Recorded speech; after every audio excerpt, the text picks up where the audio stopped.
Velkomin að Rauða á mánudagskvöldi. Við ætlum að tala andstöðuna, stjórnarandstöðuna niður á þingi. Hérna komið fulltrúar 4 flokka sem að þar eru í stjórnarandstöðu. Logi Einarsson hérna, hann formaður Samfylkingar, Þórhildur Sunna Ævarsdóttir, hún þingmaður, þingkona Pírata. Inga Sæland rétt ókomin, hún mun læða sér þetta inn, hún formaður Flokks fólksins og Hanna Katrín Friðriksson, hún þingflokksformaður Viðreisnar, verið öll velkomin. Ég ætlaði að fá okkur bara til þess að ræða svona stjórnmálaástandi, eins og sagt svona hvert samfélag að fara og ég held að það sé bara mikilvægt að gera það. Það mikið rætt það til dæmis í aðdraganda samninga að það þurfi einhverja nýja stefnu í húsnæðismálum og það verið að tala nýja stefnu í heilbrigðismálum og við sjáum ekki alveg að það sé að verða til hjá ríkisstjórninni, þannig að það sjást að við séum að velta upp fyrir hvert þetta samfélag okkar að stefna. En áður en að ég fer kannski að því að þá svona það sem að fólki finnst mest gaman að tala svona sunnudag og mánudag allavega, það verbúðin sem sýnd sem að fjallar eitt svona stærsta pólitíska mál síðari áratuga á Íslandi sem kvótamálið sem að hefur litað pólitíska umræðu og stjórnmálaflokka verða að taka afstöðu til og ég held að það vilji svo til að séu engin kvótaflokkana við borðið þó svo að kannski síðasta þetta hafi nú komið fram að það var ríkisstjórn Framsóknar, Alþýðubandalags, Alþýðuflokks og Borgaraflokks sem að setti á framsalið.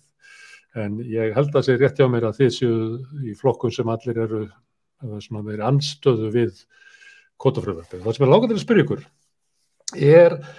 hafið þið trúað því að þessi umfjöllun kvótan í verbúðinni og hvernig þessu stilt upp og sem stilt upp sem raunverulega svikum við þjóðina, þættirnir eru bara snúast það að það sé drifið áfram að ágirnd og græðgi þeirra sem að véluð það sem að svona veiðiréttinum og svona frumburðarétt íslensku þjóðarinnar var sviftað í. Haldið þið, ef ég má byrja á þér, Hanna Katrín, heldur að verbúðin, sjónvarpsserían hafi pólitísk áhrif og kannski drægi kvótamálið fram inn á hinn pólitíska vettvang? Já, ég held það. Ég vil nú meina að þessi umræða hafi verið mjög lífleg á hinum pólitíska vettvangi og mann hafi skipst þar í 2 horn en það hefur bara ekki náð tilætluðum árangri og við sjáum það bara með því að líta til dæmis á úrslit síðustu kosninga þar sem flokkarnir 3 sem standa vörðum þetta kerfi þeir fá góða kosningu þrátt fyrir að kjósendur þeirra hafi í öllum skoðanakönnunum lýst yfir andúð á nákvæmlega þessari stöðu. Hefur úrslitin árið önnur ef að verbúðin hefur verið sýnd í júlí, ágúst? Það gæti bara vel verið, en kannski ennþá frekar önnur ef að kosningar hefði ekki verið mitt í COVID-fárinu, þar sem fólk var bara að hugsa mjög þrönga eiginhagsmuni og ákveðin ótti var yfir, það var óvissu tímabil. Það þetta með the devil you know. Ég held, mér finnst verbúðin stórkostleg. Ég náttúrulega vex úr grasa á þessum tíma, þannig að ég horfa á þetta líka með þeim spegli, í gegnum þeim spegil, en það alveg ljóst að þarna verið að lýsa kannski ánga eða verið að setja sjónarhorn á þetta allt sem að hefur ekki eiginlega verið jafn mikið í umræðinu og eitthvað aðrar afleiðingar og ég alveg klár á því að þetta mun halda þessu máli vakandi og ýta undir það að málflutningur okkar sem viljum breytingar á kerfinu, ekki byltingu endilega, heldur breytingu, nauðsynlega breytingar í átt að sanngirnisátt, það fáhljómgrunn og ég hef það mjög stíft á tilfinningunni að þetta muni takast núna. Við höfum einfaldlega komin á algjöra endastöð með það fyrirkomulega eins og nákvæmlega núna. Og ég held reyndar að ég var bæta við, því akkurat í morgun á þingi ætti orðasta við Svandísi, sem ég held að titli sig núna matvælaráðherra en fer með ráðuneyti sjávarútvegs og maður heyrir það. Ég ætla að trúa því að það sé komið að því núna að VG sem hefur svona slegið í og úr eftir því hvor megin við ríkisstjórnarborðið flokkurinn stendur, hvaða skoðun þeir hafa málinu og síðan hinir 2, Sjálfstæðisflokkur og Framsókn sem hafa staðið vörðum þetta kerfi, hafa staðið vörðum ákveðna sérhagsmuni, menn eru búin að sjá að þetta gengur ekki lengur og verbúin og örugglega stóra þátt í því. Ég skilði ekki alveg. Ertu að segja að VG muni kljúfa sig frá hinum flokkunum? Þetta spá stjórnarslittum eða þetta spá því að þessi ríkisstjórn muni koma með eitthvað svona réttlætisbreytingar á sjávarútvegsstefnunni? Ég að spá því að eitthvað af þessu gæti gerst. Ég ætla að spá því að Vinstri græn munu koma í lið með okkur í þessu máli og það verður síðan bara, ég veit ekki hver viðbrögð verða, hversu sátt menn stólana, hvort alltaf að láta brjóta á þessu. Ég ætla að trúa því að á þessu kjörtímabili fyrir síðar verði komið ákveðnu uppgjör. Ok, Logi, þú ert systurflokkur VG. Ert þú svona bjartsýnn? Nei, ekki endilega að þetta gerist svona í bráð, en eins og Hanna Katta segir að við erum náttúrulega komin í þá stöðu að við hljótum að þurfa að fara að gera þessar breytingar. Við sjáum náttúrulega í rauninni hvaða áhrif þetta hefur haft. Við tölum gjarnan að sjávarútvegurinn eigi að vera sjálfbær og eigi þá að byggja á efnahagslegri stoð, félagslegri og umhverfislegri.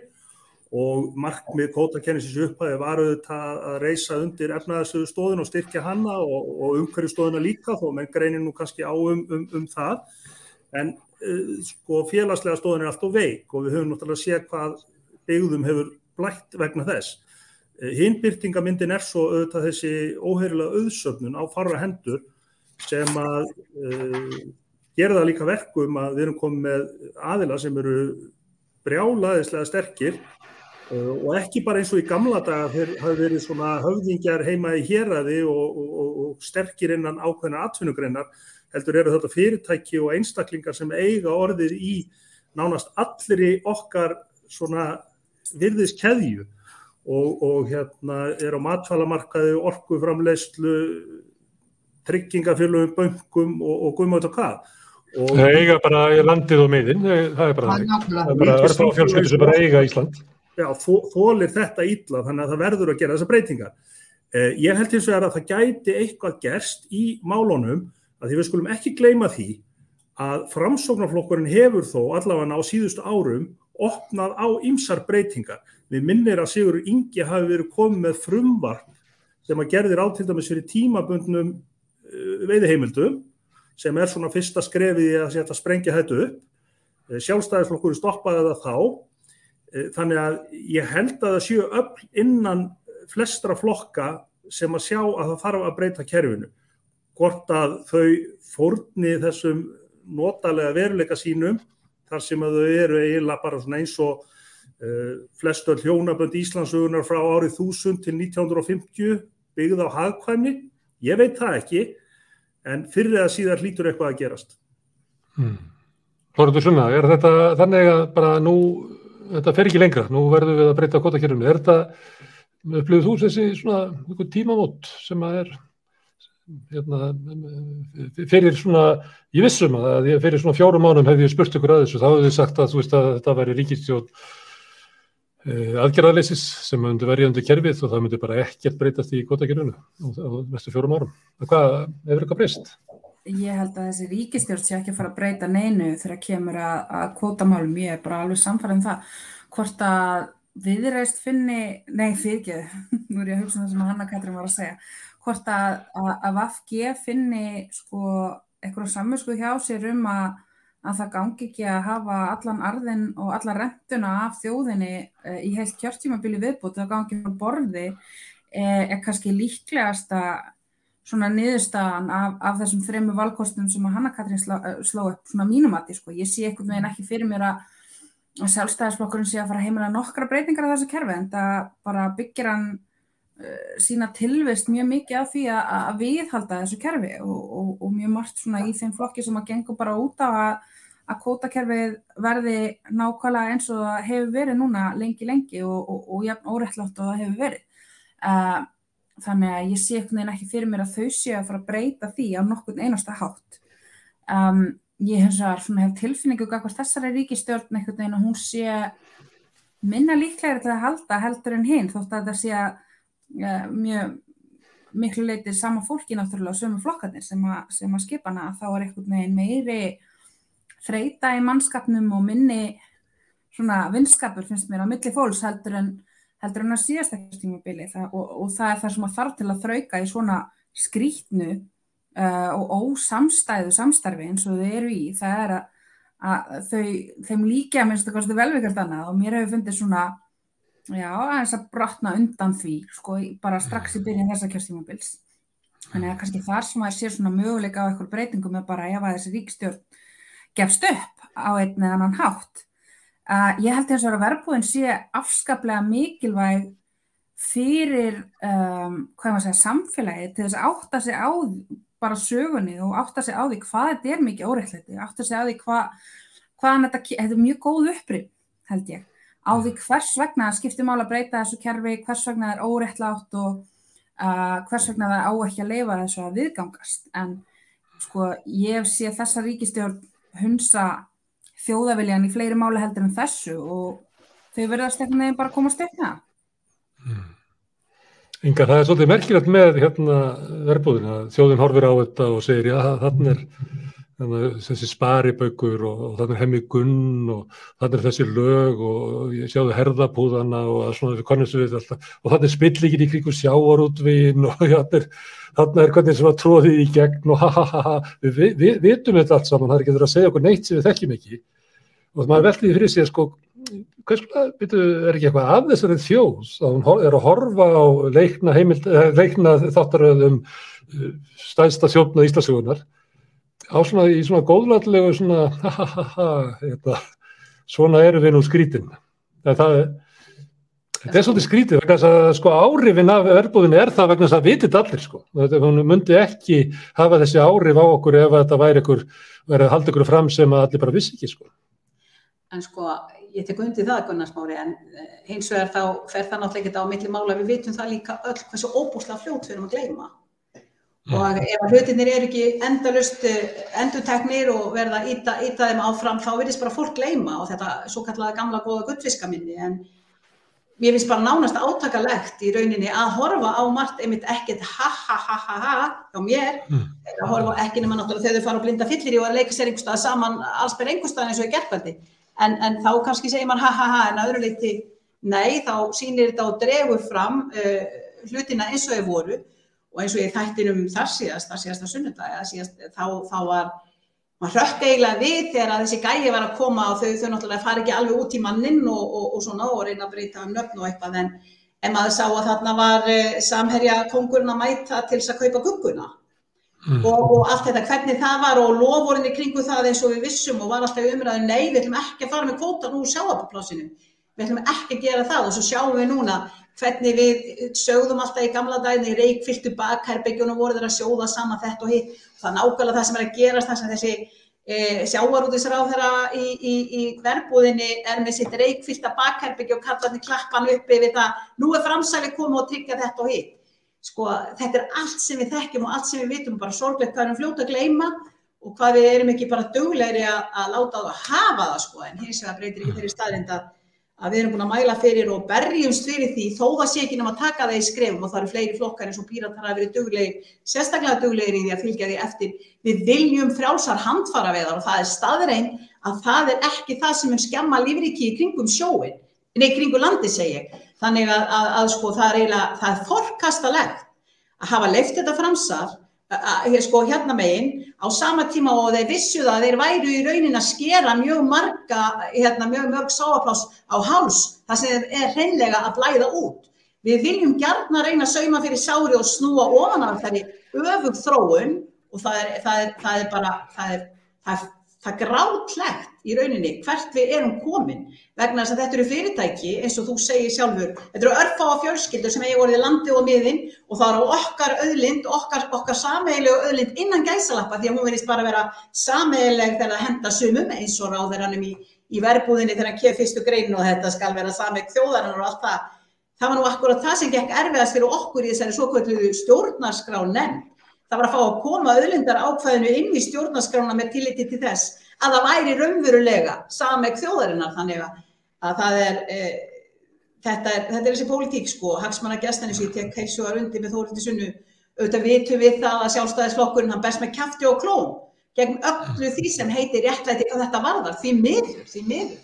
Og talandi ef við erum að tala tvískinnungi í pólitík til dæmis og hvernig einn hefur gert eitthvað annað þó það sé önnur saga, þá erum við líka að sigla inn í og eflaust átt eftir að koma inn í það og eftir sigla inn í þann nötulega veruleika sem við erum að horfast í augu við núna í sambandi við verðbólguþróun. En þá kemur akkúrat einn formaður stjórnmálaflokks, Sigurður Ingi Jóhannsson, sem að í rauninni Sunna vísaði til áðan og segir, já, þeir hafa jú alltaf kannski viljað húsnæðisliðinn út úr vísitölunni.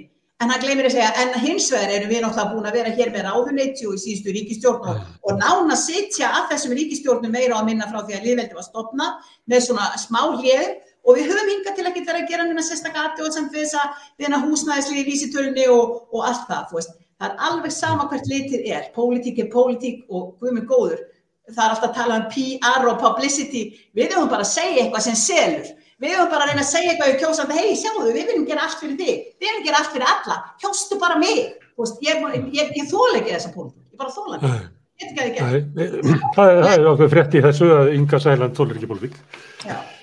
En Hanna Katrín, Inga kastar hérna mörgum málum inn sem við mjög kannski ná að ræða ykkur. Ég ætla aðeins samt þetta með sjóðarspegilinn sem er í verbúðinni. Og þetta er mjög pólitísk sín sem þarna. Þetta er eiginlega að draga upp svona mynd af svona ólíkarka samfélagi. Þetta er bara fárspekt samfélag sem verið að við erum að horfa á og við könnumst við. Þetta er svolítið alvarlegt ef að þjóðin upplifir það að samþykkir þetta, þá er hún að samþykja það að við lifum í gerspilltu samfélagi. Þetta er bara mjög aðkallandi spurning. Eitt af því sem að ég myndi kannski vilja velta upp er að því að við vitum það, þegar varir var á stað með þetta, þá voru blikur á lofti í sjávarútvegum. Það var ofveiði og það vantaði svona ákveðin ramma utan um hlutina og að mörgu leyti þá hafa ákveðna þættir í kerfinu reynst okkur vel, menn að það er engin spurning. En það sem við höfum ekki náð að gera nægilega vel í pólitíkinni og þá þau sem hafa séð gallan á hættuna á þessari ofboðslegu auðsöfnun og hendur fárra og spillingunni í pólitík því tengt að slíta á milli þess að tvekja þátta og segja við getum gert þetta, við getum farið að ráða okkar færustu sérfræðinga, við getum hamið veiðarnar, við getum stillt þetta af. Það þarf ekki að þýða þessa stöðu sem við stöndum fram fyrir núna. Og þar höfum við í gegnum tíðina, og ég segi við að því ég er að tala um pólitíkina og þá sem hafa haft áhuga á þessum málum, mögulega geta gert betur að því ég upplifi stundum, það fer enda þeir öllu upp fækkandi, en ég hef svolítið upplift að fólk upplifa að fólk tilhör þessi annarkvort eða. Að ef við ætlum að gera breytingar, þá kalli það á breytingar á þessu öllu og við takja óráðsía í fiskveiðum aftur og þetta spilar til dæmis Sjálfstæðisflokkurinn á. Mér langar að nefna eitt, af því að við höfum nú öll ef ég mann rétt. Má ég aðeins spyrja einu, þú segir óráðsíða, ég kannast þess að ef þú vilt ekki kvótakerfi þá færðu bara óráðsíða allir á haustum og svona. Sjávarútvegurinn frá, kannski segjum við 1950 til 1970, 1980, byggði upp Ísland.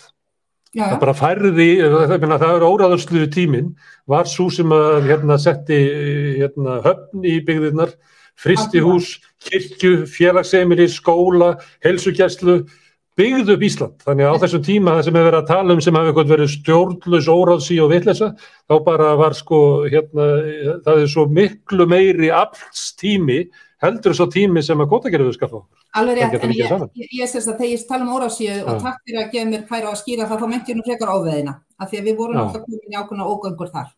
Það var það sem ég meinti, óráðsía við gengum í ákveðna fiskistofna og ekki bara við heldur bara almennt við með sterkari bátum og slíku.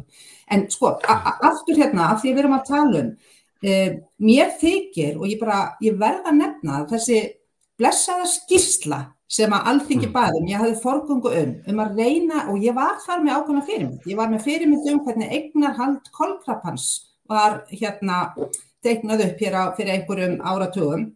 Mér langaði að fá þessa sýn að því við vitum öllum einstaka fjárfestingar að því að útgerðar risarnir þeir eiga bóstalega erfitt með að koma arðinum í verkefni. Og það er bara þannig að þeir eru að leggja undir sig landið og miðin og þessi mynd er óskýr. Við þurfum gegnsæi og það hlýtur að vera einhver skýring á því að menn stjórnvöld ríkisstjórnir verst með kjafti og klóm. Verst gegn því að þessar upplýsingar komi fram. Vegna þess að það mun líka hjálpa til við að sýna söguna. Við erum lítið land, við erum fákeppnisland og það er bara annarkvort fyrirtæki í mjög óeðlilegri samkeppni við aðila sem að hafa í feita sjóði að sækja Þetta bara mjög ósanngjarnt og þú veist þetta sjálfur, sama hvað drepur niður, það eru fjölmiðlar, flutningafyrirtæki, matvælafyrirtæki, lækningafyrirtæki, já, listin endalaus og við verðum alltaf að fá þetta upp á yfirborðið ef við ætlum að geta tekið vitræna umræðu hvert stefnir og hverju við þurfum að breyta. Já, ég á því að það sé eitthvað meiri lítið af á Íslandi, þess vegna þurfum við stórar og róttækar aðgerðir. Ég veit ekki, Logi, hvort þú vilji bæta eitthvað við þessu. Mér langar svolítið að spyrja það sem að Þórhildur Sunna var að segja með svona body language og svona upplit á ríkisstjórninni að það væri svona ekki sama stemmingin sem að væri að sameinuðu núna eins og var kannski fyrir 2017. Það var líklega stemmingi svo að við værum að sigla inn í svona ákveðið góðaristíma, ríkissjóður myndi hafa mikla tekjur, við getum svona framkvæmt alls konar hluti sem hefur kannski lengi beðið og þetta væri þannig ríkisstjórn, kannski ekki ólíkt því þegar ríkisstjórnin 2007 var mynduð. En síðan kemur náttúrulega COVID og þeir svona sameinast það, en núna þegar þeir eru að koma að þá ekki alveg svona sama framtíðarsýnin sem að ríkisstjórnin hefur þetta samstarf, að þetta sé góður tími sem að fara í, heldur kannski þvert á móti. Upplifir þú þetta líka að stjórnin sé kannski svona að þau séu ekkert svo kátt saman og ekki svona áköfum að þau séu að fara að gera góða hluti saman? Já, það klárlega verri holning á þeim heldur en það var fyrir 4 árum, en við langar að koma aðeins fyrst inn í verbúðin á það. Hún náttúrulega bara vandræðilega nákvæmur þjóðarspegill á þennan tíma og fyrir okkur sem ólust upp á þessum tímum, þá svo margt annað en fiskveiðistjórnarkerfið sem dregið þarna fram, meðferð á áfengi og öðru, skemmtanalífi og öðru sem maður kannast bara óþægilega mikið við. Ég nefnilega ekki viss að þú talaður ólígarka, ég held að jafnvel þau sem tóku þátt í þessu kerfi upphafi hafi hreinlega ekki áttað sig á því á hvaða gullkistu þau sátu fyrst og þetta kerfi hefur verið að þróast, ég meina það kemur inn þarna skipstjórakvóti í umræðu þingsins og framsalið og meira, en eftir að öllum var ljóst hvað þetta var mikill svona gróða vettvangur, að þá hefur verið sett algjör bremsa og í hvert einasta skipti sem að eitthvað á að ræða einhverja breytingar, alls ekki kollsteipur eins og Hanna Katla benti á, heldur einhverja breytingar, þá bara læst og skellt í lás. Það að tala skattaspor og annað sem auðvitað bara svona fínna orðið við einhverja svona brauðmálakenningu, að við bara verið svo þakklátt að þetta skilir sér svo mikið einhver staðar í kerfinu. En að þessi ríkisstjórn þá aftur, já, það eru 2 leiðir að horfa á þetta, eins og Þórhildur Sunna gerir og svo hinn sem að ég byggi þá bara meira á mínum svona lestri af bókum þar sem að íslensku samfélag hefur verið lýst í gegnum nokkur 100 ár, þar sem að fólk bjó saman án þess að elskast, heldur bara til þess að halda utan einhverja jarðir eða eitthvað annað hagkvæmni og ég held að sá þáttur geti alveg haldið þeim saman í 4 ár. Jafnvel þó þau leyfi sér kannski að vera anstíkilega og hnýta í hvert annað svona með reglulegu millibili. Annað eins höfum við nú séð. En Logi, hvað slíkt samkomulag? Hvað fær, segjum bara þinn systurflokkur, VG, hvað fær hann út úr því að hanga í þessu ástlausa hjónabandi í 4 ár? Hvað svona mikið sem eftir að segjast? Þú veist, ég sé í rauninni ekkert og þess vegna hef ég aldrei skilið þetta ferðalega þeirra. Ég held að þau hafi nú kannski þráð þessa réttlætingu að vera sem sagt flokkur sem að getur leitt ríkisstjórn sem að þóknanlegur öllum öðrum flokkum og þau eru auðvitað búin að uppfylla það, þau sátu þessi 4 ár. En núna getur það þá í besta falli orðið þessir hlutir sem að tengja þessa 3 flokka vissulega saman íhaldssemi ýmsa þætti í sjávarútvegi, í landbúnaði, í utanríkismálum. Þannig að ég veit það ekki, ég ekkert svo viss að þetta springi á einhverjum ágreiningi mál sem við vitum að þau eru að fara inn í, nærtakast væri auðvitað orkumálin. Ég held að ef þetta springur, þá springur þetta á einhverju óvæntu máli sem við vitum ekkert hvað núna.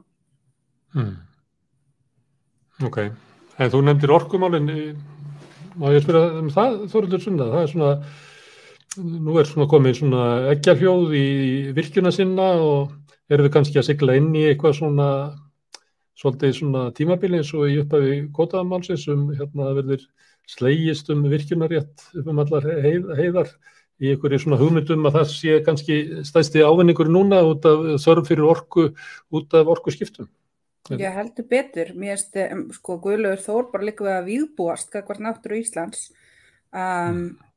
Ég myndi vilja kalla þetta ráðuneyti hans ekki hvað sem það heitir núna, umhverfis- og orku- og loftslagsráðuneyti eða hvaða orðskripi sem búið að gefa þessu ráðuneyti. Þetta ætti bara með rétt að heita Kárahnjúkaráðuneyti. Þú veist, það stendur bara til að botnvirkja Ísland og að því að þú varst að spyrja hvað fær VG út úr þessu, ég held að stólarnir séu eina svarið, sko. Það skiptir máli hver stjórnar og það skiptir máli að sú manneskja sé Katrín Jakobsdóttir og þau held ég sjá bara hver ríkisstjórn, ég meina þetta eitthvað sem þetta mantra, svo þau segja aftur og aftur, ég ekki einu svona að bera þetta upp að þau, ég bara endurtaka þeirra eigin orð að allar ríkisstjórnir með VG innanborðs séu betri eða góða ríkisstjórnir, sko. Þannig að þú veist bara svo staða að þau séu ríkisstjórnir gott í sjálfu sér að skiptir í raun engu máli hvað þessi ríkisstjórnir að gera og svo vísað í einhverja hluti sem eru langt undir pari af því sem að VG gæti verið að gera ef að VG væri í samstarfi við einhverja flokka sem eru bara í sama sólkerfi og þau þegar kemur að pólitískum hugsjónum allavega ef maður hugsar að það væri eitthvað á bakvið það en að þegar við vorum að tala orkumálin.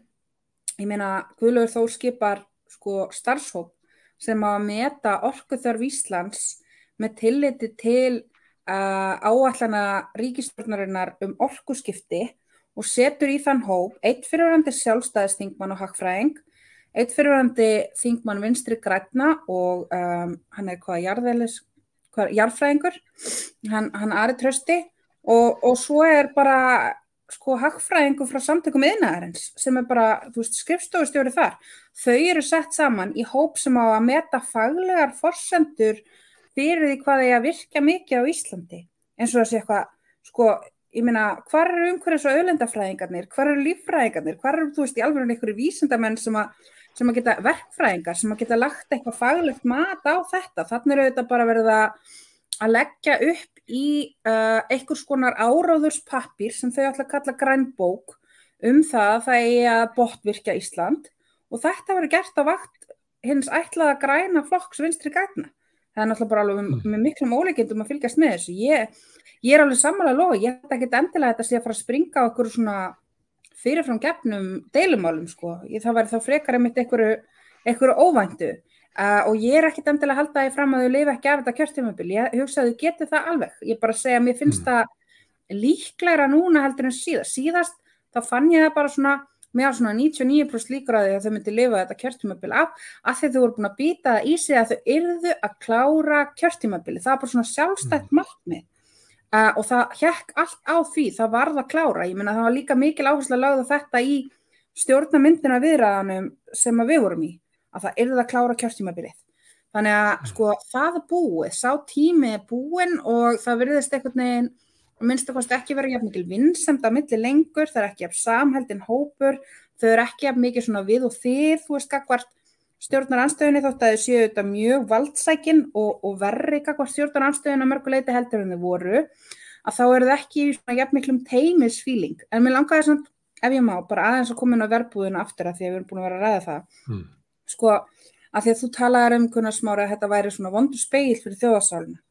Mér finnst oft fullt duglega að kenna einhvern veginn þjóðinni hvernig fyrir henni komið og það er svo sem alveg hægt að halda því fram að við getum bara sjálfum okkur kennt að kjósa þetta alltaf yfir okkur svona. En ég meina það er rosalegt fjármagn og það er rosaleg vinna á baku það að viðhalda status quo. Ég hef kallað þetta þöggunarhandbókina og ég skrifaði það grein sem ég held að ég hafa birt á Stundinni. þar sem að ég lýsi því sem að ég tel vera bara svona hlýtur að lobbyista handbók 101 og bara Sjálfstæðisflokkurinn og Framsókn mjög duglega að nota þetta. VG eru mjög klárt í þessu líka og bara flestar almannatengslastofur á Íslandi verið að stunda þetta grimm sem bara að beita mjög hnitmiðari og vísvitandi þöggunartaktík til þess að þæfa mál, koma þeim út úr umræðinni, slökkva þeim, fá fólk til að gleyma þeim og ég meina það er bara mjög, þú veist, þetta eru aðferðir sem að virka bara mjög vel. Það að taka fólk fyrir skjóta sendibúðan, segja, nei, það bara þú sem geðveikur. Og það að finna eitthvað sökudólg sem eitthvað annað heldur en máli snýst að þæfa máli, að koma með smjörklípur, að koma málinu eitthvað út í skurð með afvegaleiðingum sem mjög vinsælt, sérstaklega í sjávarútvegi. Ég meina, við sem lifum og hrærum í þessu, við auðvitað sjáum grímulausa þjónkunina við sjávarútveginn. Við sjáum það í hvalveiðimanninu sem getur kvabbað í sjávarútvegsráðherra og fengi reglugerð breytt bara svona. Við sjáum það í því að korteri eftir sveitarstjórnarkosningarnar 2018 stóð til að lækka veiðigjöld. Það var náttúrulega voru óþægilegt að gera fyrir sveitarstjórnarkosningarnar, en bara strax á eftir þá stóð til að lækka veiðigjöldin bara hauga monnís, einhverja milljarða. Og svo stuttu seinna þá komuðu með nýtt frumvarp sem átti bara að vera endurhugsun á veiðigjaldinu sem væri miklu betri og væri alls ekki að lækka veiðigjöldin en viti menn, það miklu minni tekjur af þessu núna og það var skilin eftir bakdyraleið fyrir samþættar útgerðir eins og Samherja og fleiri til þess að svíkjundaskatti með því að undanskilja vinnslurnar frá veiðigjaldinu. Þannig að þú getur fært allan hagnaðinn inn í vinnsluna og skilji tapið eftir í veiðanum og sviki sjómenn og þjóðina réttmætan arð að sinni vinnu og sínum auðlindum.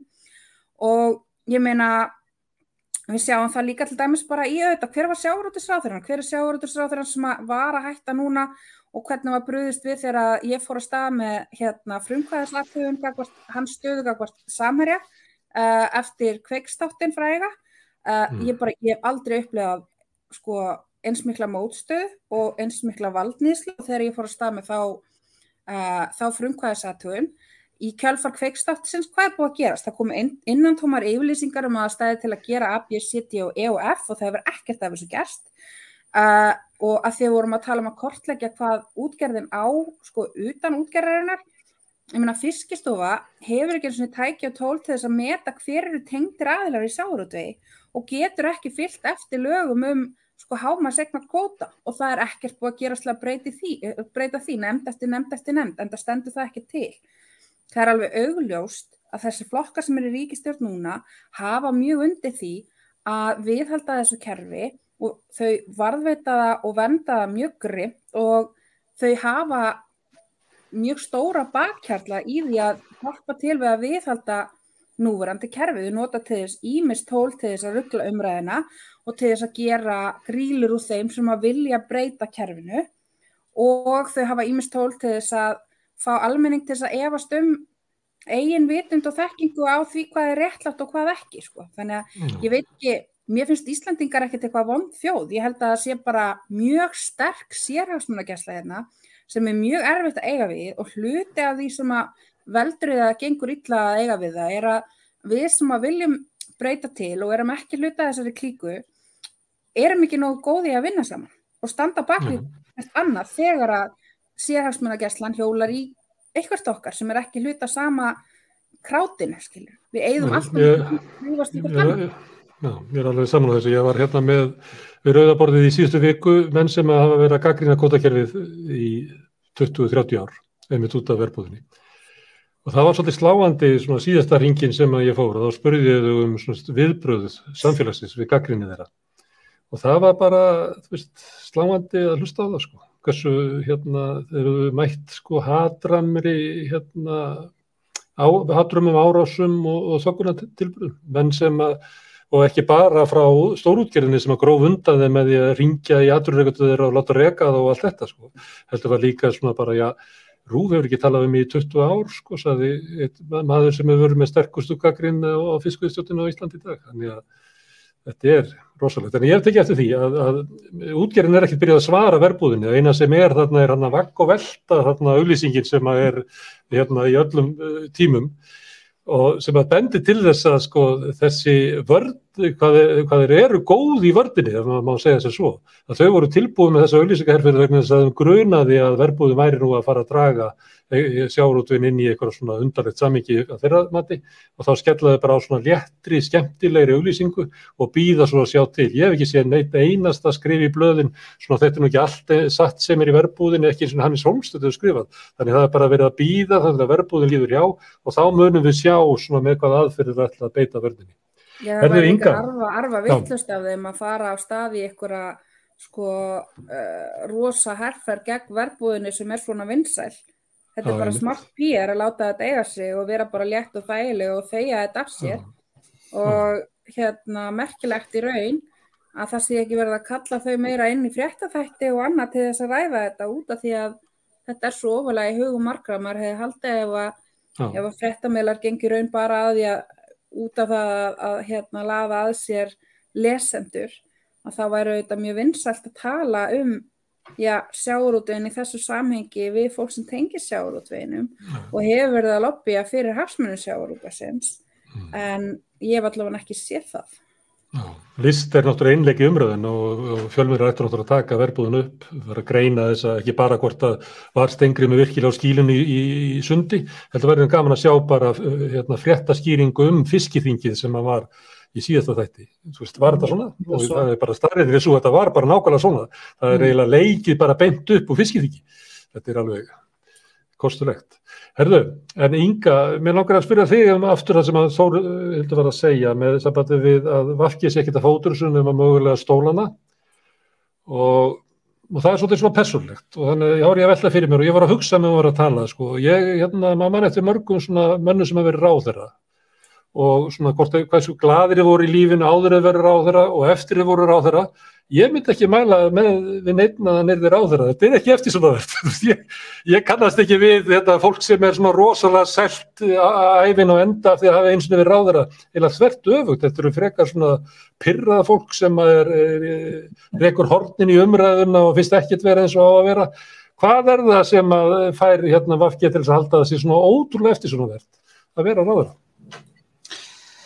Ég ger mér náttúrulega enga grein fyrir hvað þau eru að hugsa í VG en náttúrulega bara þessi tilhneiging að vilja komast í stjórnarstöðu og ég alveg sammála Þórhildi Sunnu. Þetta náttúrulega stóla stjórn vegna þess að eins og við vorum að tala áðan eða þið í sambandi við loftslagsmálin, það náttúrulega galið, það náttúrulega algjörlega galið að þau skuli vera í þeirri stöðu sem þau eru akkurat í dag og geta og virðast allavega ekkert vilja gera til þess að spyrna við í enda munu þau gera allt til þess að halda áfram sínum stólum. Það staðreynd en við langar samt sem áður ég verði Segðu reynda að útskýra fyrir mér svona venjulegum manni út í bæ. Hvað svona merkilegt við þetta? Það að þú færð að hafa ráðherrabílstjóra? Það í þingsalnum að þá færð þú að setja upp við gráturnar?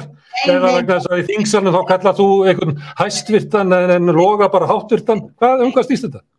Nei. Þetta náttúrulega enga veginn svona Þetta snýst það að þú getur sagt að þú ert komin í aðstöðu til þess að setja ekki bara í stjórnaraðstöðu og vera að vinna baki brotn og reyna að koma þínum málum á framfæri og þú ert að berjast fyrir þína kjósendur og þú vilt gera allt það besta leið og þú ert komin í þessa aðstöðu þá getur þú náttúrulega farið að gera kröfur það, þú veist, auðvitað situr þú ekkert þarna nema þú náir einhverju fram en spurningin hversu miklu þarf að fórna af öllum þeim málum sem eru hjartans mál fyrir þína grasrót, þinn flokk og þinn málstað það réttlætanlegt að setja sig í stólina því að þú fær einhver 1, 2, 3 mál fram sem eru kannski eitthvað ekkert svo stór mál í samhengi við þau sem þú þarft að fórna.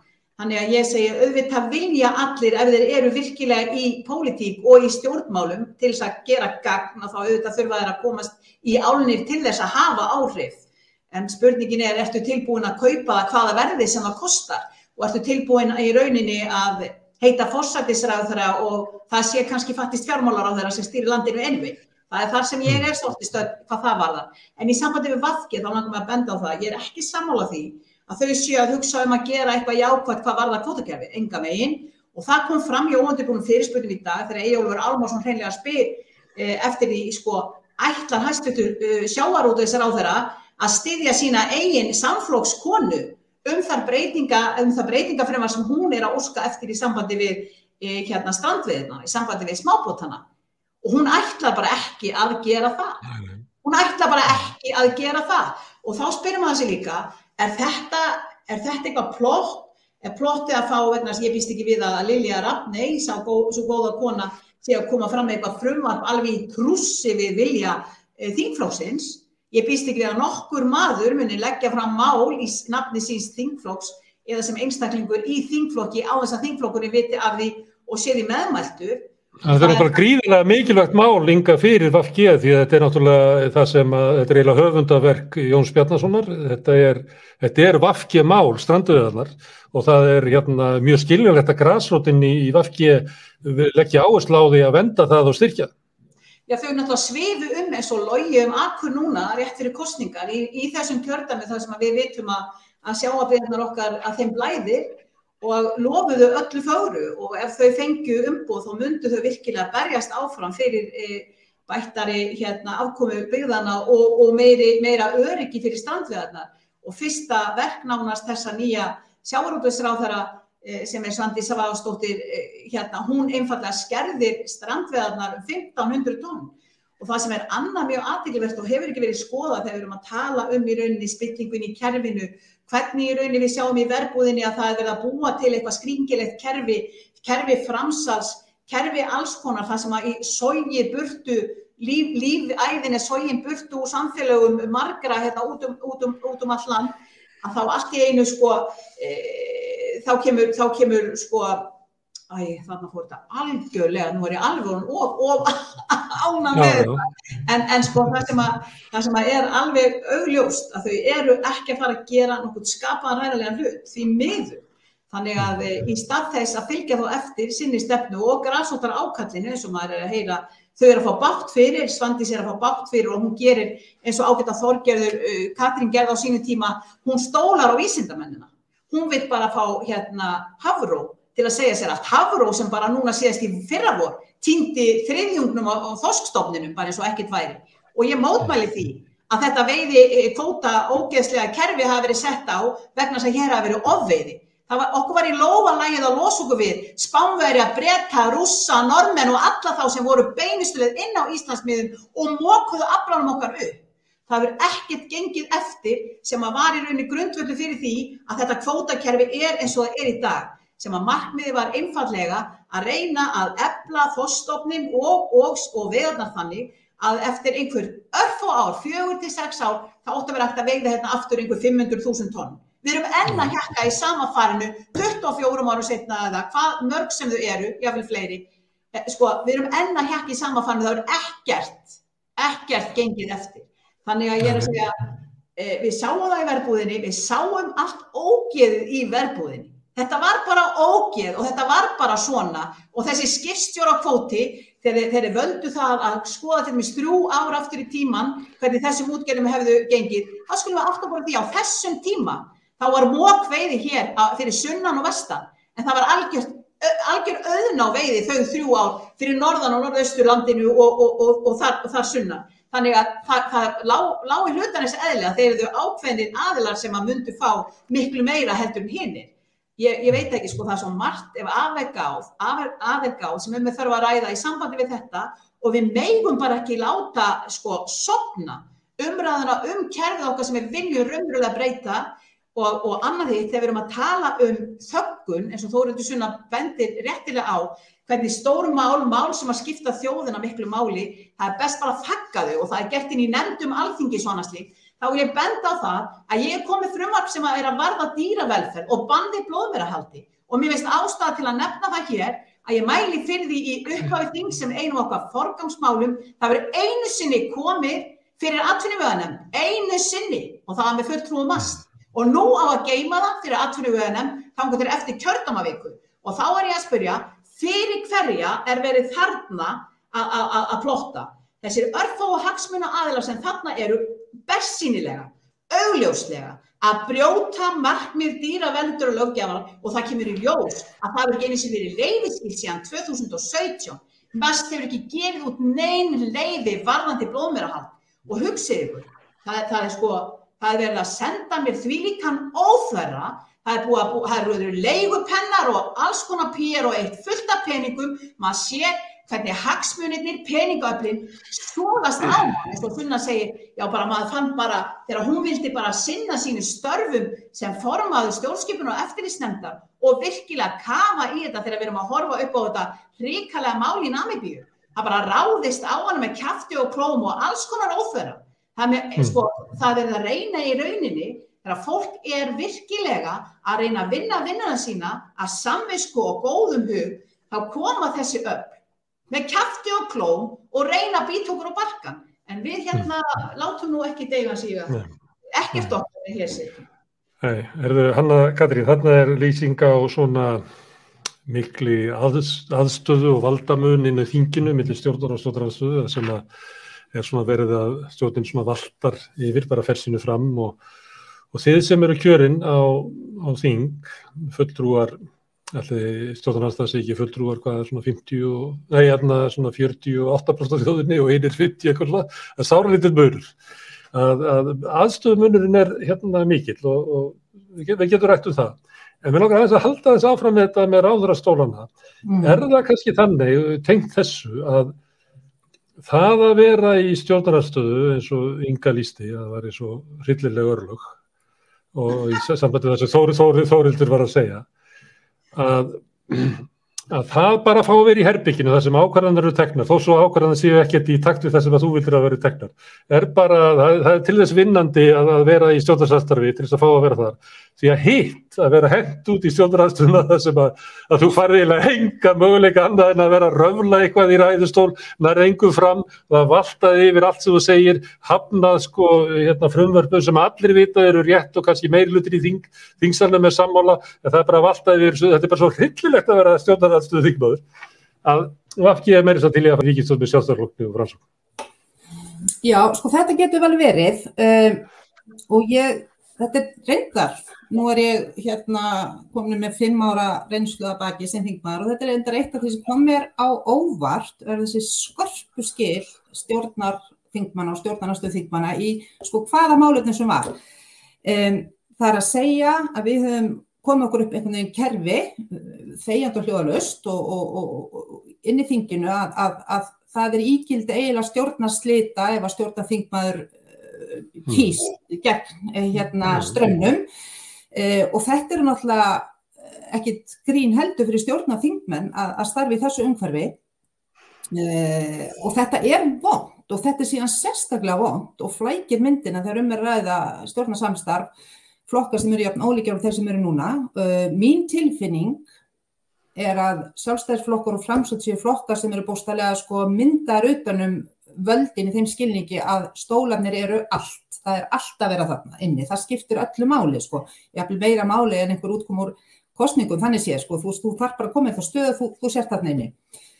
Og með þeim vinna síðan öll sem þessi saga sem við höfum verið að fara yfir hér, VG kemur mögulega úr einhvern veginn aðeins öðru umhverfi, en af því að þetta er svona, við náum ekki og Inga bara fór mjög vel yfir þetta, að það eru alls konar mál og þú sem að skipta máli, þá er ástæða til að hafa áhyggjur vegna þess að við erum búin að verja hér réttilega góðum tími að tala sjávarútvegsmál, en það eru náttúrulega önnur mál núna þegar hillir undir að COVID sé ekki lengur alfa og omega alls sem við gerum.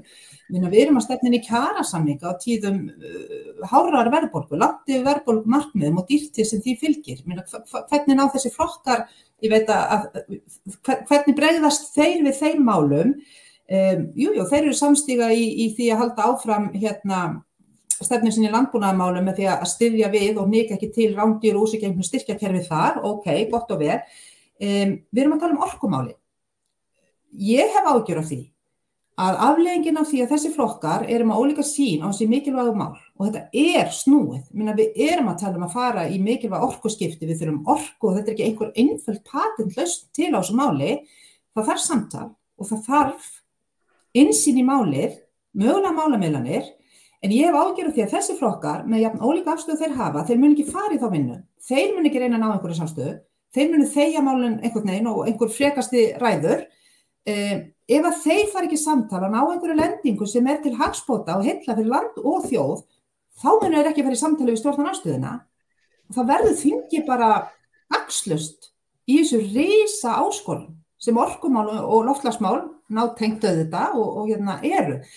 Þannig ég sé þau ekki, ég sé ekki hvernig það ætla að gera þetta. Ég verð að segja svo og ég verð að tökum svo dæmi heilbrigðismálin. Áskoranir heilbrigðiskerfisins okkar eru ekki farnar þó að sé ekki einhver þetta COVID álag og það er ekki töfralausn að skipta ráðherra og skipta forstjóra Landspítalans. Ég veit ekki ennþá hvernig ætlum við að fara í þessi mál. Það er ekki rætt. Þetta er óþægileg umræða innan stjórnarinnar og það er þetta bara hvergi rætt. Þannig og svo þetta bara einhvern veginn ad hoc, þú veist, hver verður uppi og mögulega endar þetta bara í einhverjum hrossakaupum innan ríkisstjórnarflokkanna. Það gerði það pínlítið í lok síðasta kjörtímabils, einhver fékk að ráða þessu og þá fær einhver annar að ráða þessu. Þannig já. Og aldrei neins konar pólitík raunverulega komið á dagskrá. Í öllu ferlinu þetta aldrei svona pólitísk umræða, pólitísk niðurstaða, heldur það bara að vera að reyna að ýta pólitíkinni frá. Og svo endanum þetta bara eitthvað hrossakaup og hagsmunaaðila baka tjöldin. Já, ég hef ágjörð þessu. Það bara þannig, ég hef ágjörð þessu. Og við ég hef stundum fengið fólki í stjórnarandstöðunni og ég lendi allt í svona vandræðum, sko, á ég að tala áfram málefnin eða eigum við að tala svolítið stjórnmálakúltúrinn og Inga lýst þessu svakalega og þú raunverulega líka, Hanna-Katrín, þú ert að lýsa því að annars vegar sko vinnararnir sem eru í ríkisstjórn og svo lúserarnir sem eru í og bílið þarna á milli bara svo mikið og það vill svo til að ég tók þátt í sirkusnum fyrir síðustu kosningar og þegar það var ljóst að Sjálfstæðisflokkur og Framsóknarflokkur væri að hafa þetta sem að ég man ekki hvort það var svona 2 vikur til kosninga. Talandi svona body language, ég hef ekki séð sko montnari menn en Bjarni Benediktsson og Sigurður Inga sem að voru þá, þeir bara beldust út því að þeir vissu allt í að þeir höfðu tögluna haldinnar í þessu og ég fór að velta fyrir mig, hvað þetta eiginlega, sko? Hvað þetta, sko? Hvað það sem þetta snerist sem að veri svona rosalegu munur á því að þurfa að berjast fyrir málefnum fyrir til kjósendur og þú veist, og tala pólitík, eða það bara að vera að vita að þú veist, við erum með þetta í höndunum, við munum á þessu. Þannig að ég upplifði nákvæmlega eins og þess að fannst mér að þegar þú varst að lýsa, Hanna-Katrín, svona vinnera og lúsera og þú veist að það ekki bara eitthvað stórkostlegt að svona stjórnmálakúltúrnum. Logi, má ég spyrja þessu? Já, Þórhildur. Jú. Þórhildur, því að Þórhildur var eitthvað að tala að hún var í svona tímabundin, þeir saman Logi að hún byrji og svo komið þú Logi? Sko, Píratar eru stóruleiti stofnaðir til höfus þessari stjórnmálamenningu. Þessu bæði að sko geta aldrei stutt mál sem koma frá stjórnarandstöðunni eða þú ert í stjórninni og þetta taka ekki upplýsingar byggða á gögnum eða rökum heldur einfaldlega út frá pólitískum hagsmunum, bakklóri og einhverju spillingu sko. Og þetta eitthvað sem að við bara sem hreyfing göngum út á að vinna gegn.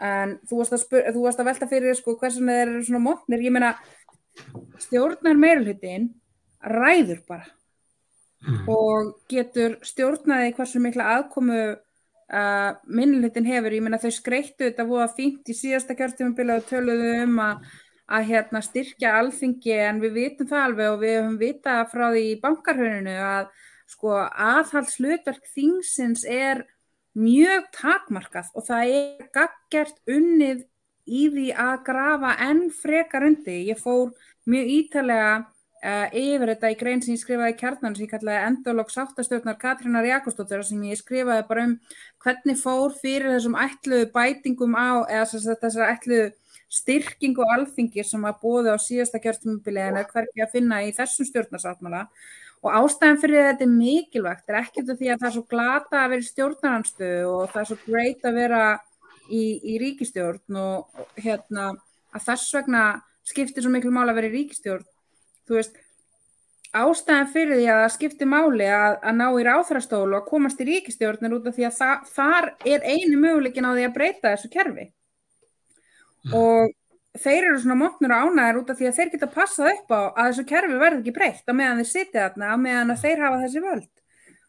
Og því verður ekki takkað á meðan að Sjálfstæðisflokkurinn og Framsókn sem að hafa verið bara næstu hvert einasta ár við ríkisstjórn Íslands, ég meina það fylgir þið líka bara svona langri valdasetu, fylgir þið ákveðin óheilbrigður hroki og svona þú missir sjónar á hvað þetta dýrmætt sem þú hefur í hendi valdið til þess að taka ákvörðun hagsmuni þjóðarinnar, hvert skattpenningum skal varið, hvernig regluverk hérna á Íslandi og hvernig stjórnmálamenningin á Íslandi út af því að bara þegar Hólminn komið að þá það ríkisstjórnin sem að ræður pólitískri menningu hvers tíma út af því að þau hafa meirihlutavaldi til þess að verjast vantrausti, til þess að verjast því að fara fyrir landsdóm. Ég meina það er búið að kæfa niður og það er búið að ráðast á öll verkfæri sem að stjórnarandstaðan hefur til þess að veita framkvæmdavaldinu aðhald og ekki eru stjórnarþingmenn að veita framkvæmdavaldinu nokkuð aðhald, heldur taka bara þátt í því að ráðast á samþingmenn sína í stjórnarandstöðu sem eru að reyna að veita einhvers konar aðhald. Ég meina, það bara verið að grafa undan systematískt í hlutverki sem að þessi 48% þú vísaðir í hafa að veita hinum 52% aðhald í hvernig þau beita valdinu sem þau hafa fengið samkvæmt okkar stjórnskipun. Þannig að sko, það að sitja við ríkisstjórnarborðið, það þýðir að þú hefur ákvörðunarvaldið og þú ræður hvernig þetta þú getur selt banka á undirprís, þú getur einkavætt banka til vinaðina og þú kemst upp með þetta allt saman út af því að meirihlutaræði á Íslandi er þannig að ég meina við getum farið af stað með eitthvað landsdómsmál en þú veist, það verður bara keppt í fæðingu, við getum farið af stað með eitthvað vantraust en það verður bara fellt, það skiptir ekki máli hvað gerist. Meirihlutin er alltaf að fara að standa með sínu fólki og það er sama hversu gríðarlega þeir misbjóða siðferðiskennt fólks, þeir eru aldrei að fara að taka ykkur ábyrgð að þeir eru búin að sitja allt og lengi á þessum valdastólum og þeir finnst þeir bara eiga þetta og mega þetta og þetta er bara menningin og þangað til að við komum í raun frá völdum, ég myndi segja að minnstakosti 2 kjörtímabil í röð, þá er þetta ekki að fara að breytast og til þess að við getum það þá verðum við að vinna betur saman, vera að minna í því að höggva í hvert annað fyrir að vera ekki nógu góðu byltingar sinnar og vera meira í því að vinna saman að koma hagsmunaöflunum frá völdum. Það er eina leiðin til þess að takast á við þetta. Og þá gengur heldur ekki að kenna íslensku þjóðinum að vera svona léleg. Við þurfum bara að vera meira samfærandi og það er vissulega við ofurefli að etja, en það gengur örugglega betur ef við vinnum saman að því. Takk. Ok. Herður Logi, þakka þér fyrir að hleypa Þórildi að, hún á lítið barn, hann er að maður stendur upp fyrir svoleiðis mæðurum í strætó. Þakka fyrir að hleypina að. Er þetta rétt sem að Þórildur að segja? Já, það var bara ljúft að hleypina að. Ég er sammálinni, sko, við í rauninni græðum voðalega lítið á því að diskutera, sko, hvort að stjórnarherrarnir séu montnir eða ekki. Ég meina, við þurfum auðvitað náttúrulega að eyða næstu árum í því að horfa í eigin barm og vanda okkur við þetta. Sko, ég er sammála Katrínu Jakobsdóttur þegar hún talar gildi þess að fólk með ólíka skoðanir geti náð einhverju sátt og samkomulagi. En því það náttúrulega lúta einhver mörk, sko.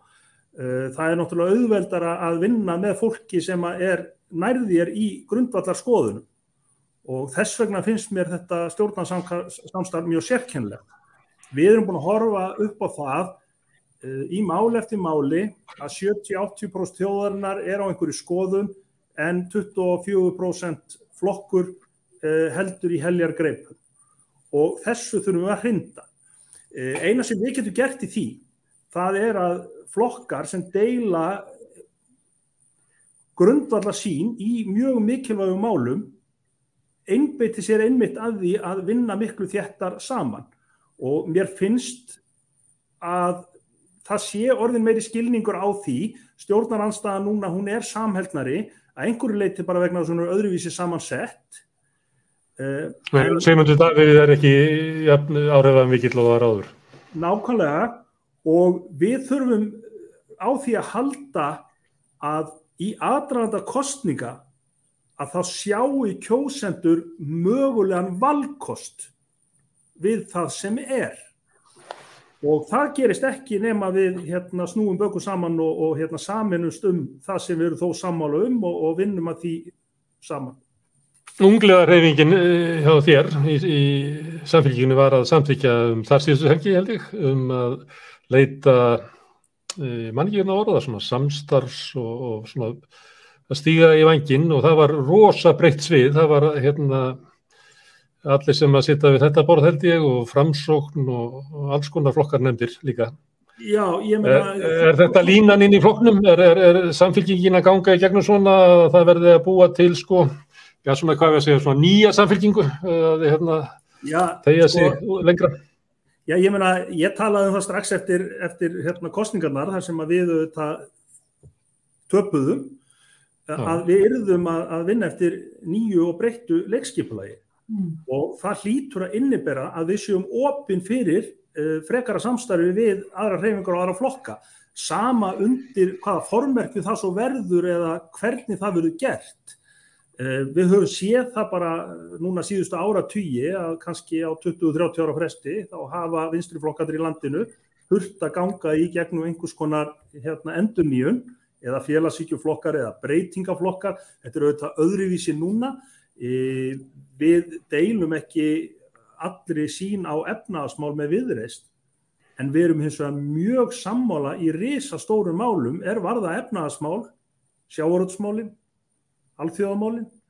Þannig að ég held að það sé samstarfsgrundvöllur með þessum flokkum öllum sem að ungi jafnaðarmenn tala og við þurfum bara að finna þann farveg sem að öllum getur líkað við. Hanna Katrín, má ég spyrja þig af því að ungir samfylkingarfólk nefnir í flokka og nefnir þá ykkur svona, inn í svona samhengi langvarandi hugmyndir, langlífar hugmyndir sameiningu vinstrimanna. Þið eru ekki vinstriflokkur. Hvernig kunnið þið við að vera alltaf spyrt út í einhvern veginn svona sjálfsmyndarkreppu vinstrisins og sameiningu hugmyndir? Ég bara kann alveg ágætlega við það svo lengi sem við fáum að svara og ég tek alltaf bara undir það sem að Logi sagði áðan að það eru ákveðnir hlutir sem að aðgreina okkur og svo eru aðrir sem að sameina okkur. Já, þarna slitnaði eitthvað samband, sko. Þetta voru góð lokhár hjá henni samt. Já. Ég fæ það kannski bara Gunnar Smára eiga stutt lof. Það var nú kannski allt í lagi að ég kemist bara. Já, þið komist öll að, núna Hanna Katrín komin, hún að klára og svo fæ ég að heyra í Ingu og Þórildi. Þetta svolítið, af því við erum stundum að tala þessa gömlu valdaflokka sem hafa mótað samfélag okkur áratugaskeið og kvótakerfið fínt dæmi þá og þróun þess. Að við höfum svolítið upplifað það að íslensku samfélagi hefur verið svona skóplað inn í það sem að þessi flokkar hafa vilja, það útlínu sem þeir hafa vilja setja. Og það hefur verið rætt það sem er sett á dagskrá þeir. Ég held sem bara komin tími til að við náum einhvern veginn sýna það hvaða málefni það eru sem raunverulega skipta máli fyrir íslenskt samfélag í nútíð og í framtíð, hvernig það er að vinna því og svo laga stjórnmálaflokkar með ákveðna sýn á hvernig við gerum það, segja að því. Við þurfum að snúa svo við og það er bara heilmikil áskorun og ég upplifi til dæmis að stjórnarandstöðuflokkarnir, ekki það því þeir sitja í stjórnarandstöðu, heldur vegna þess að þeir eru ekki þessu gömlu rótgrónu valdaflokkar, þeir eru tilbúnar í þá vinnu. Mér finnst hún mjög mikilvæg. Það verður gaman að fylgjast með því hvernig þið ætla að gera þetta og hvaða mál það er. Ég hef stungið upp á því að ég er svona sósíalista megin í lífinu að flokkarnir byrjuðu kannski á því að taka upp eitthvað stefnumálum Alþýðusambandsins og pröfuðu að vera með það í áður en það færuðu að sko semja sín á milli að það er til ágæti stefna í mörgum málum sem að hægt er að taka upp það eins og í húsnæðismálum eitthvað meira. En ég ætla að spyrja þig Inga. Við erum duglega því Gunnar að taka upp.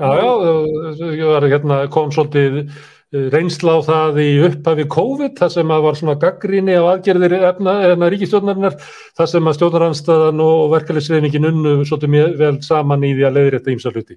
En Inga, þú ert ekki, tilheyrir ekki einu sósíalíska litrófi, frekar heldur en Hanna Katrín, hvernig finnst þér? Þú ert líka vaxandi flokkur, hinn eru svona í stöðnun og hnígnun og að reyna að finna einhverja leið til þess að koma, hvað, áttu eitthvað erindi í þetta partí? Við náttúrulega erum aðalparti. Það er svoleiðis. Að sjálfsögðu erum við erindi í partíið og jú, það er ótrúlega að finna þetta utanumhald og þennan mikla velvilja og ótrúlegt ævintýr núna í síðustu kosningu, til dæmis að síðustu kosningu baráttu að verða svona raunverulega vör við að við vorum að fá meiri styrk. En mér langaði aðeins að fara inn í pílítið stólana aftur vegna þess að við gleymum að nefna eitt í sambandi við ráðherrastólinn og hversu óbúslega mikil ásóknir í það batteri akkurat að það er að þau eru nánast tilbúin að borga hvað sem er aukalega á almannafé. Þau eru nánast tilbúin þó við séum að berjast fyrir lágmarksframfærslu, fólk sem er haldið hér í sárri fátækt. Þá eru þeir nánast, þau eru með ótryllta ávísun. Við héldum fyrst að myndi kosta 400 milljónir voruð að tala að koma með þetta nýja ráðuneyti. Nú er reikningurinn orðin 2 milljarðar króna og sér ekki fyrir endan á og við vitum ekkert hvað muni kosta. Þannig ég segi, meðan við erum að tala VG inn í þessu brölti með Samfylkingu og Framsókn á sama tíma og sá góði ráðherra Katrín Jakobsdóttir forsætisráðherra sagði nákvæmlega og virtist meina það. Hún virtist meina það að það að láta fátækt fólk bíða eftir réttlætinu væri það sama og að neita því réttlæti.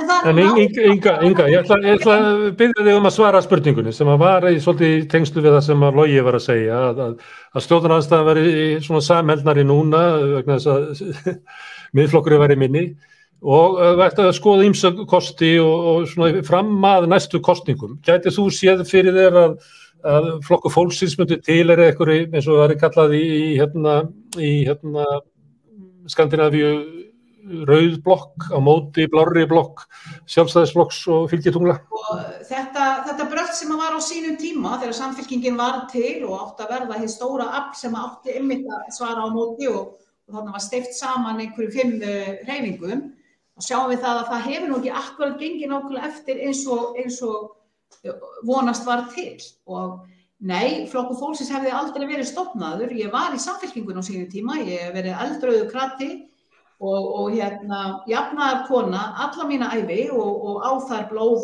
í allar áttir nákvæmlega þangað. Nei, þau voru gjörsamlega búin að villast af leið því miður og þess vegna var flokkur fólksins til. Mér finnst í rauninni vanta og þess vegna væntanlega eins og þú sagðir á sínum tíma í Silfurþætti með mér að Ingu Sæland hefði gengið ágætlega að tala inn í þessi 30% þjóðarinnar sem að væri að halda hér í fátækt og þú virtist allavega vera inn á þeirri línu að mér myndi nú ekki ganga nú vel að redda þessu einni þannig að þú ákveður að stíga með mér borðið þennan bát í öðrum flokki. Þannig að þú ætti þá kannski að snúa spurningunni beint að sjálfu þér þegar við virðumst vera á mjög svipuðum slóðum að flestu leyti hvort að þú tilbúin að koma og ganga til liðs við flokk fólksins með þína hreyfingu og gera þá Ég var ekki að leggja til svona breiða, það var Logi sem að var að leggja til svona breiða samstöðu. En ef Logi lofar bót og betrun, ef Logi lofar því að já. Sko, ég meina, mér fannst þú leggja spurninguna þannig upp og mér finnst við að ræða hann á þeim nótum ekki að einhver okkar fara að ganga inn í annara manna flokka, sko. Heldur miklu frekar hvort að það liggi bara ekki í tíðarandanum hér með þessum fjölgun á flokkum að við þurfum að fara til okkur einhvers konar blokkar stjórnmál.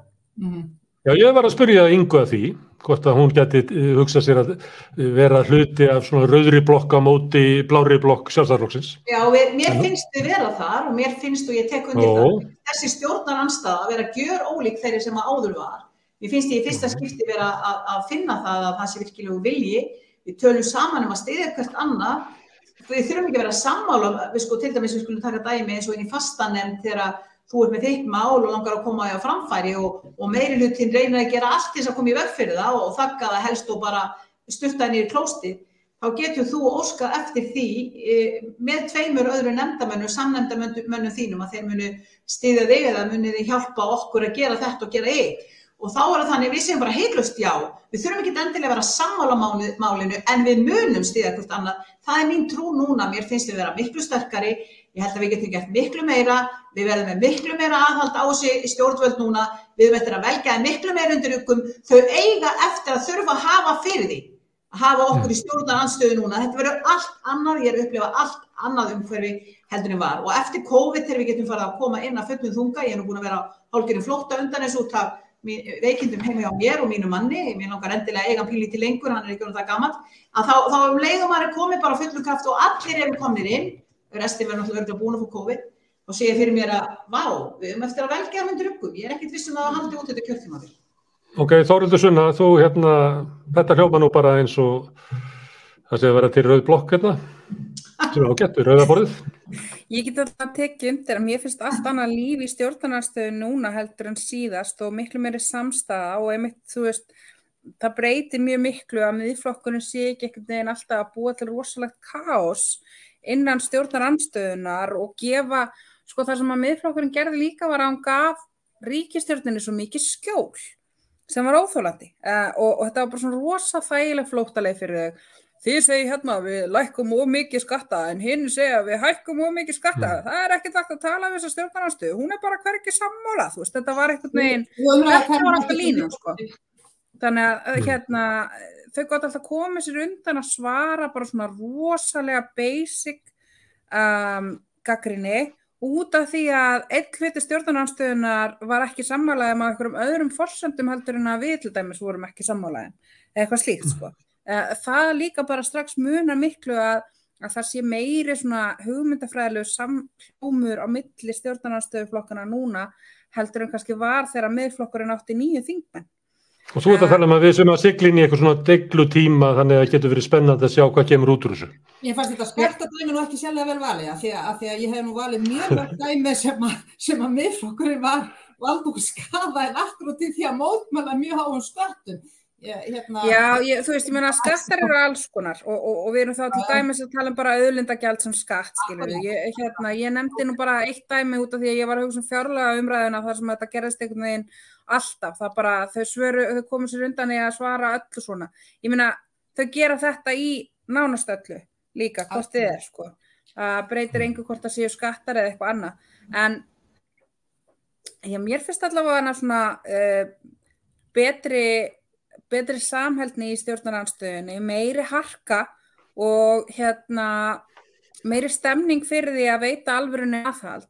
En sko það sem ég var að meina með auknu samstarfi einmitt eitthvað svona blokk, en líka einmitt samstarf á vettvangi ungliðarhreyfingarinnar, samstarf bara, þú veist, samstarf getur líka átt sér svo marga birtingamyndir.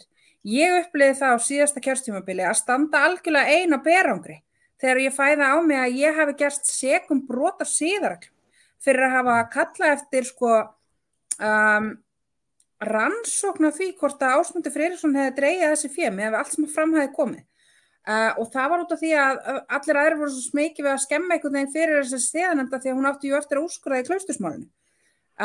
Og ég, mér finnst alls ekki svona hræðilegt eins og þú ert að mála það upp, Gunnar Smári, að vera í stjórnarandstöðu. Mér finnst það bara mjög skemmtilegt og mikil áskorun og ótrúlega forréttindi að fá að vera þingmaður. En ég held þetta að vera ekki svona eigum við þegar það kemur að sérhagsmunaöflunum, það að skemma rosalega mikið fyrir okkur öllum. Ef við stöndum ekki saman þegar við lendum í hárblásaranum hjá hagsmunaöflunum, og þá eru þau að fara að vinna kosningar eftir kosningar út af því að þau standa alltaf saman þegar á þeirra halda og fara ekki að hugsa um hvort að þetta sé nú áferðarfallegt til þess að snerta eða ekki og ég held að það skiptir rosalega miklu máli ef við förum að hugsa skiptir ekki samstæðan líka svolítið miklu máli eins og Inga var að segja, við þurfum ekki endilega að vera sammála en við hjálpum samt hvert öðru og bökkum það upp sem við erum að gera út af því að við erum að reyna að vinna betur saman og það það sem ég er að meina með samvinnunni, hún á sér marga birtingamyndir og ég held að við ættum að vera duglegri við að bakka hvert annað upp frekar heldur en að rífa hvert annað niður eða þegja þunnu hljóði þegar eitthvað annað lendir í hakkavélni. En nú verði ég að fara. Þannig að og nú verðum við líka bara